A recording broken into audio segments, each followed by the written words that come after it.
U.S. Secretary of State Antony Blinken is in Ethiopia, the second most populous country in Africa. The visit comes as the U.S. aims to deter Chinese and Russian influence in the continent.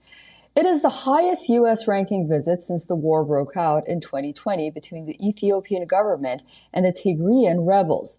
During his visit, Blinken will meet with the country's prime minister and leaders of the Tigray forces. The talks aim to discuss the formation of an interim administration in Tigray and transitional justice policy that will seek accountability for war crimes.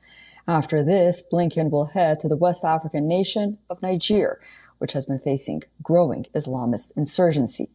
In West Africa, U.S. commanders are leading annual counterterrorism exercises as they aim to help the African nations contain a spreading Islamist insurgency. They have also urged them to rely on each other rather than non-Western powers.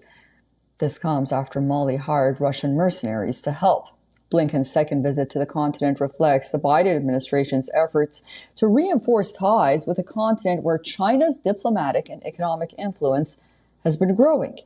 Meanwhile, U.S. Vice President Kamala Harris is expected to travel to Ghana, Tanzania, Zambia later this month. These are notable three countries with the highest level of borrowing from China.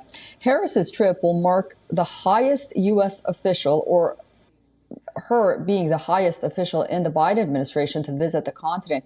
Treasury Secretary Janet Yellen, U.S. Ambassador to the United Nations Linda Thomas-Greenfield, and U.S. First Lady Jill Biden all have already visited recently. All these visits, diplomatic ties, calls for humanitarian aid, all come down to one main point, and that's an intense competition between China and the United States over their presence in the continent, economically and militarily. At stake is also access to Africa's huge mineral resources, on which a large part of their respective industry depends on. Okay.